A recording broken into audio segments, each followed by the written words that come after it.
What's going on, Legionnaires, and welcome back to Comic Breakdown. And if you're new to the channel, do me a favor and hit that sub button, hit that notification bell, and make sure you're not missing any of the content that we have coming out. Now, for today's video, we're going to be diving into X-Men issue number 17. I know we're a little bit behind on some X-Men lines, and so we're going to take today aside to cover those issues. Now, if you haven't been keeping up with the X-Men line, go ahead and check out the link in my description as well as the top of this video.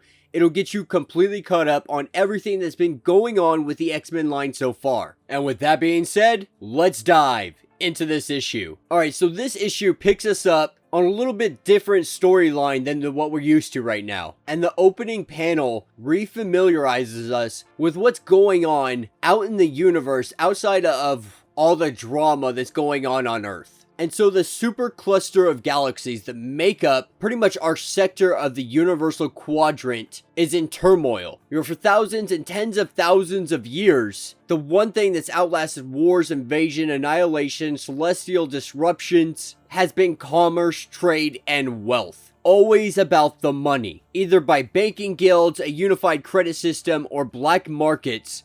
The great economic balance that propped up all society had remained intact through all of this. Until now. Whether the Shi'ar or Broad, Kree or Skrull, all worlds are collapsing, along with all galactic currency. So what we're seeing is the fall of many societies because their economies have collapsed. And there's one person that may be able to help them, and that's Xandra, the one who currently sits on the throne of the Shi'ar Empire. But the only issue is, she's gone missing. And so this is when Deathbird asks Jean Grey, Storm, and Cyclops for their help. Because they need to find her, but they need to do it discreetly. Because they can't have anybody knowing that the one who sits on the throne has gone missing. And so Cyclops agrees. You know, they're in a saving the day kind of mood, so why not? And this is when we pick up 1 hour later in the throne world of the Shi'ar Empire. But this place is also home to some mutants that we know. One of them being Smasher. And this is exactly who we see greeting our team. And she takes them to the Imperial Palace. And as they're on their way to the palace, they're breaking down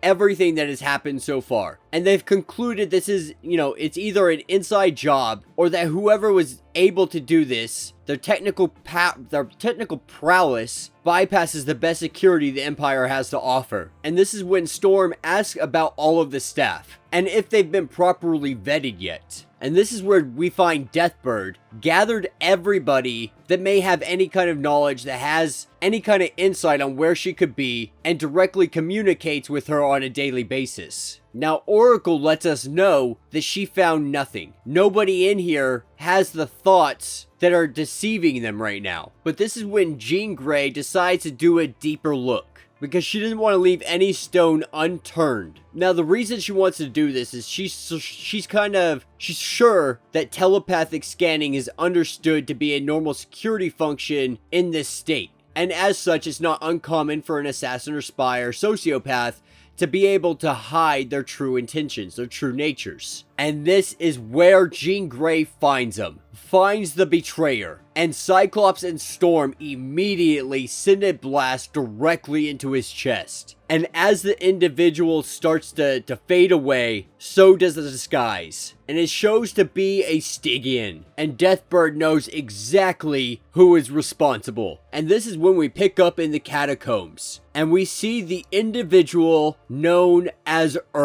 And he is the one who has kidnapped the Empress. Because his plan here is to kill her for all of the torture and torment the people underneath her have had to endure for so long. And now that the economy has collapsed, they have no more power. And so the poor, the weak, the hungry come up, and some individuals like him use evil to try to take that power. And so he tells her that it is time to pay. And this is when we see our X-Men jump into battle. Right on the outskirts, watching all of this transpire, they get ready to make their move. And this is when Smasher touches a button, initiating a protocol. And as goes to bring the hammer down on top of the Empress, this is when he gets blasted by Cyclops and Storm, and they start laying waste to all of his minions, only for Cyclops to get bashed in the back of the head by this hammer. And our team doing our best to fight off all of these forces, there's much more than they initially had anticipated. And we see Cyclops is just knocked out cold. And so Smasher says it's time for her protocol, and she clicks a button, and she gets on the phone with Sunspot. Initially, she was trying to reach Cannonball, and Sunspot goes on this long little tangent, and finally she's just like, listen, shut up, like, Sam, hit the button. This is that call. And he hits the button. Now Storm, she gives the opportunity to run away, to leave without being defeated, and he says never. And Smasher comes in, just like, you should have went with that chance.